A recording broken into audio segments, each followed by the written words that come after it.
welcome back. We are the Caci twins. Alright, so this is not your everyday, normal, goofy story time with us. This is more of a serious, sad story. And this happened this past year.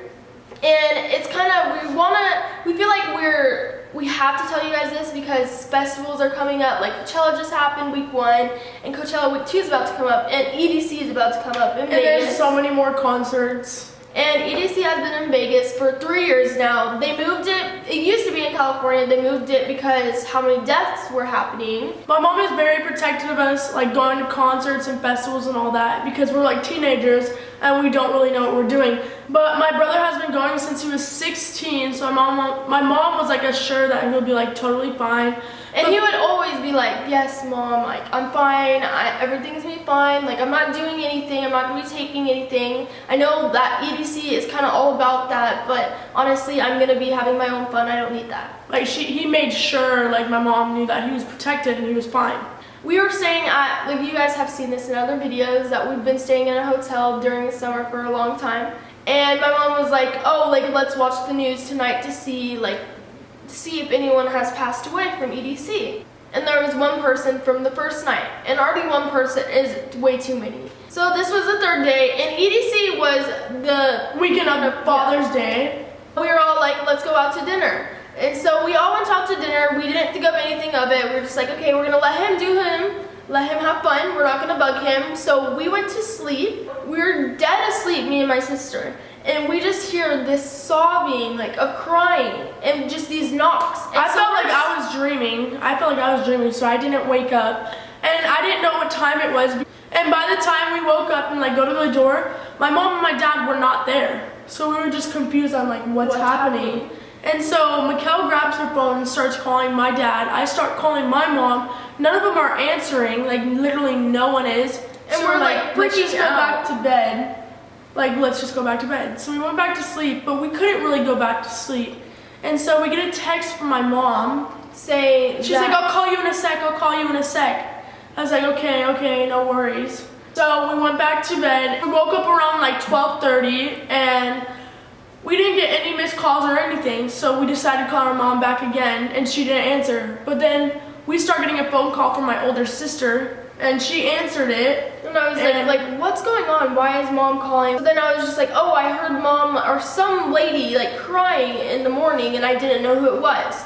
And so I'm just like, what the hell is happening? And she's like tearing up too, and she couldn't even speak. She couldn't speak at all. It's your brother. And she's like, he's unresponsive. I really don't think he's going to make it. And so at that point, I'm just like, what? Like, what did he do? And I'm forgetting that he went to EDC. So I'm looking at Pam and I'm like, give me a second. Because I'm asking what's going on because she's freaking out and she's not telling me yet. And I'm just like, tell me. So I start standing up. I'm like flipping out. I'm like, just tell me already. And then she like told me and I was like, oh my God. And so I didn't know what to do. So I just hung up and I was just sitting there in dead silence for straight 20 minutes, just thinking, why my brother? Why did he do? And I was just thinking like, how did he die? Like, what did he do? So finally we got a phone call from our dad around 4 p.m. and he was just telling us what happened, why, all the details. Like everything, honestly, like everything. Apparently he was with a group of his friends and his girlfriend. His new girlfriend. And out here in Vegas, it gets super hot with the black pavement, and especially by the mountains, and it's like all desert. And so it gets really, really hot down there. It was late night on the last night he went, which was Sunday. And he had asked his friends for some water because he didn't want to spend like $8 on a bottle of water down there because it's way expensive. Plus, this was about 2 hours before the concert was over. And they didn't want to wait in line.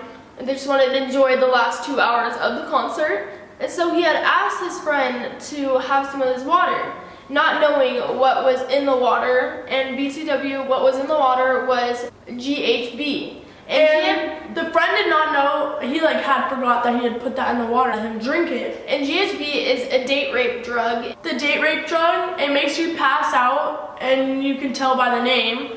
And a lot of girls get raped by it, but if you take too much of it, it can shut down your organs. And your respiratory system. And it makes you literally forget everything. So they're enjoying listening to music. It was maybe 10 minutes after, and he was just literally sitting in the grass with his girlfriend, and his girlfriend did not know he drank the GHB, and he was just sitting there perfectly fine. Then she started to notice he was acting a different way. Like his eyes started to roll back to his head. And he like could barely even talk, and he's like trying to put out words. And she was like, "Are you okay? Are you okay?" And he's like, "Yeah, I'm fine." So then that's what she noticed, like, we need to go grab a paramedics. So she told one of her friends to go grab the ambulance. And as she said, go get them, he fainted and fell to the floor and started having a seizure. And she was just like freaking out. When she was trying to help him, you could just see his face turn purple, and he was not breathing, like, at all whatsoever. So thank God, before he had passed out and had that seizure and like blacked out, the ambulance was already there in perfect time, like literally perfect timing. Because at that time he was purple, like literally he was like unresponsive. Like, she tried to give him mouth to mouth, it wasn't working, nothing was happening. They immediately started working on him right there when they saw him that he was purple, and they immediately put the tube down his throat because they couldn't get his heart to like start working again. And they were like pushing on his chest, and like literally nothing was working. And so they had to take him back into the ambulance, and they still had him unresponsive, and he didn't have his ID or anything on him. Nobody knew who he was, and so they called him John Doe, which is someone that they don't know who is. And they had no contact information or everything, so they couldn't call anyone and say, "Oh, your son or your brother or your like whoever is in the hospital." And so they just kept trying to work on him, trying to keep him safe and make sure they can revive him. Thankfully, the girlfriend had gone to my brother's phone and unlocked the code and called my sister and let her know what was happening. And then my sister let my mom know. And my mom had taken a cab to the hospital, and she was such in a rush, but when she got there, literally the hospital was so packed. Full of teenagers, adults, from everyone. EDC because they couldn't report it on the news. And the hospital was about to get shut down because how many people were in there. There was literally people in wheelchairs sitting out in the waiting room. My mom couldn't even get in the room until 2 hours later. The doctor had told my mom everything that was happening, and she was like, "He's not doing very good. And if you have family, please contact them now because he's not gonna make it." My older brother was tied down to the bed with the tube still down his throat. And so my mom's like trying to like talk him to wake up. All of a sudden, you see him wake up, Open and he his looks eyes. at my older sister to the left and smiles at her like this. As you could see, like the tube in his throat, and like it's like it looked so weird. It was weird. And like, not to mention, like we said, his hands were tied down, and all of a sudden you just see him start laughing.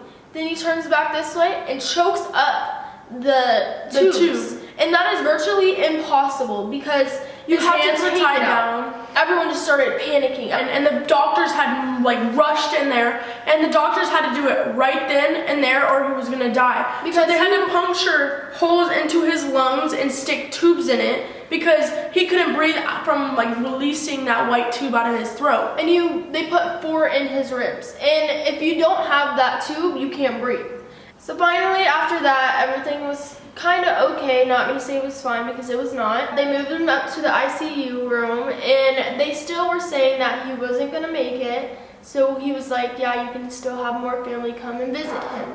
So after 10 days after that, he kind of recovered, and they told us that he was okay. We're very thankful that our brother is here today with us. He actually lives 2 houses down from us, and we are so glad that he's alive today. The purpose of this video is to make sure you guys are all safe. We don't want to hear any stories about anyone. Especially because it's festival season. And we love you guys. And if you guys have had any personal experiences during festival seasons, comment down below. And we love you guys. Please, please, please stay safe.